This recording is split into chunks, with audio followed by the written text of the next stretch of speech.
শূন্য পড়ে থাকে।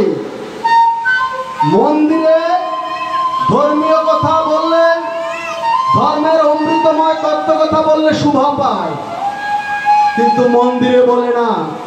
যারা গীতা পাঠ করে, ভাগবত পাঠ করে, সবাই তো আর পাঠ করতে জানে না, সবাই ভালোভাবে বুঝিয়ে বলতে পারে না। যারা দুই একজন বুঝিয়ে বলার চেষ্টা করে, তাদের সম্পর্কে মন্দিরে না এসে চা দোকানে বসে ধর্মের বালাই দেয়। বড় বড় ধর্মীয় অমৃতময় কথাবার্তা কোথায় বলে? চা দোকানে বসে বসে বলে। অথচ কোনোদিন আমার শ্রীমদ ভাগবত গীতা হাতে নিয়ে দেখিনি। আমার সনাতন ধর্মের আদি গ্রন্থ, যেখানে 1 লক্ষ শ্লোক রয়েছে, সেই গ্রন্থের নাম হচ্ছে বেদ, সেই বেদ হাতে নিয়ে দেখিনি। কিন্তু দোকানে বসে বসে শুধু কুতর্ক করে। তাই ঠাকুর বালক বাবা বলতেন, কি বলতেন?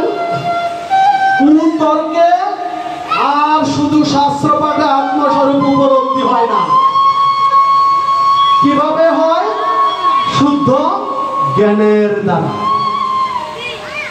এখন আমি যদি মন্দিরে না যাই, ধর্মীয় রীতিনীতি না পালন করি, ধর্মের কথা না শুনি, তাহলে ধর্মের থেকে, ভগবানের থেকে, গুরুদেবের কাছ থেকে আমরা কি করে কৃপা লাভ করব?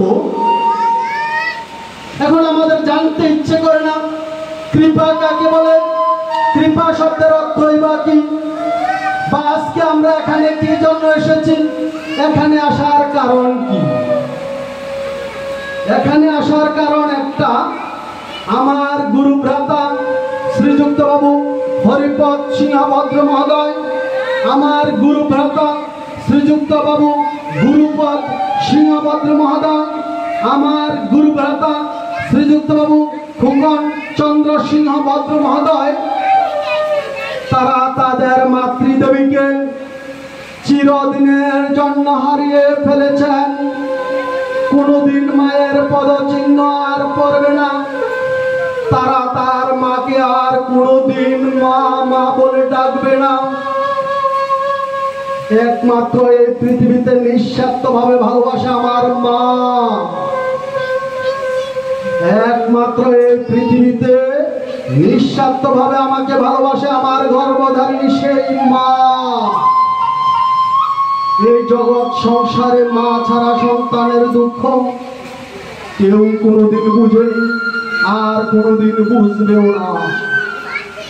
তাই মায়ের চরণ তলে হচ্ছে সন্তানের পুণ্য সুখ। যদি থাকতে মাকে সেবা দেয়, বাবাকে সেবা দেয়, এটাই হচ্ছে জীবনের পরম পাওয়া। কেননা